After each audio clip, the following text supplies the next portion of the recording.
all of this, I think, is great conceptually. And I think, you could listen to this if people are listening and go, yeah, that makes sense. I understand it logically.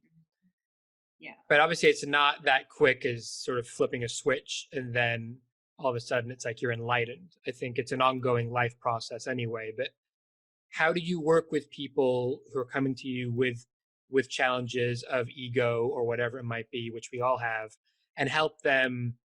I suppose it's like rewire those stories to have more empowering stories, right? Like what's some really good tips and takeaways that people might be able to apply that are actually practical things for their own lives? I think a big part of it is learning to kind of feel people, to allow people to get them to feel safe in their bodies. I think a lot of people are very busy kind of running away from how they're actually feeling.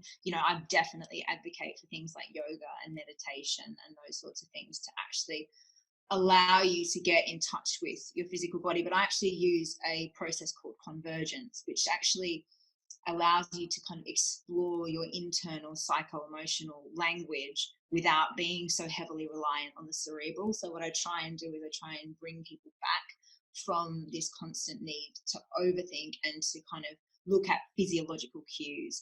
There's also some other really great forms of therapy out there. There's one called EMDR, so eye movement desensitization and reprogramming, which is like the old school hypnotherapy with the eye movements. There's another form of therapy called somatic experiencing, and I know there's some amazing practitioners out there that practice that.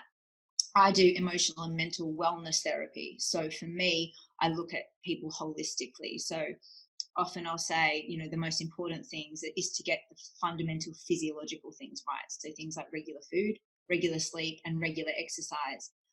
For a lot of people that have experienced complex trauma, those three things are usually off.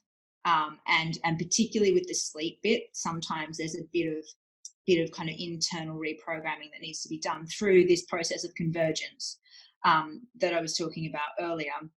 And then, particularly things like good nutrition, people just forget, if they're not eating the right things, if there's an inflammatory response going on in their body. Stress is inflammatory as it is, but you can also aid that with good diet and exercise and nutrition as well. And so the way I work is very holistic. It looks at people kind of in a very, I guess, their whole lives and that everything that's going on for them. But for a lot of people, I've seen significant improvements just when they've improved, get the food, sleep, and exercise, down, or at least to some extent.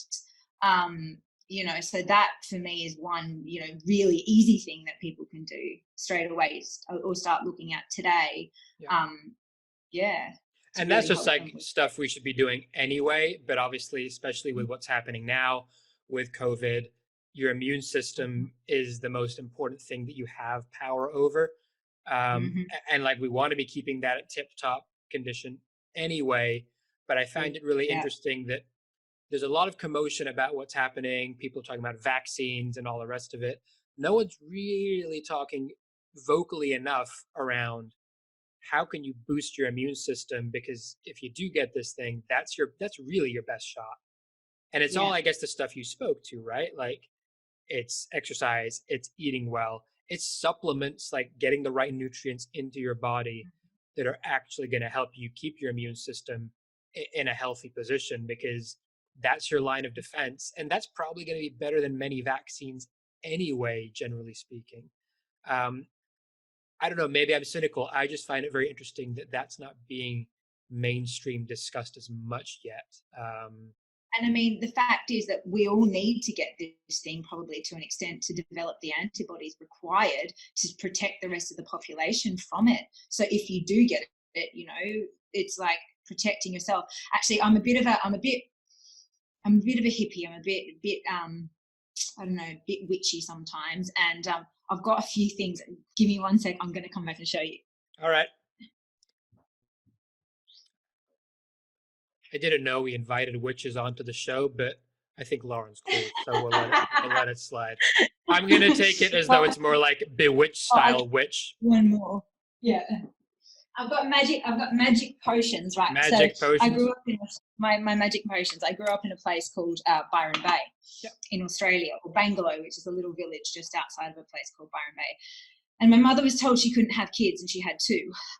But she thinks it's because she moved to this place, because there's lots of kind of holistic practitioners, and they say that you either go to Byron to heal or to be healed. And as a result, I worked with a lot of amazing. Like one of my mentors is a traditional Chinese medicine practitioner and acupuncturist. And this, so you can't grow up there and not kind of know stuff about herbs and about medicine. So for me, for COVID-19, I was going to do another video, but I'm going to give you the scoop. Elderberry. Okay. Elderberry syrup is really, really good. Right. For that one's an organic one I just got off Amazon, but really, really good for inflammation and to kind of it's antiviral. Basically, it's one of the only known herbs that we've got that's antiviral, and COVID-19 is a virus. It's it's not an infection. We can't treat it with antibiotics. So that one's really good prophylactically, or just to take throughout this whole time. It's about 10 drops every day. This says 3 times a day, but I only do it once at the moment. And then obviously vitamin C is amazing as well. That one I got off Amazon as well. That's an organic one called Marla, I think. Then obviously for stress and anxiety, the good old rescue remedy. Can you see Okay. that? Yeah. So this is my little survival kit at the moment. And if you do get the infection, a lot of people are using echinacea, but because we've kind of, if you've used a lot of echinacea before, then chances are that your system isn't going to be as responsive to it. So I've actually switched from echinacea to golden seal root, which is the same, another organic tincture from Swiss Herbal, this one. And which is really good for upper respiratory stuff. And again, it's supporting yourself in all different ways. So for me, I use herbs, I use mental health techniques, I use, and it's about supporting your immune system, your stress response, and the inflammatory response in your body with all the different tools that you have available to you, not just one.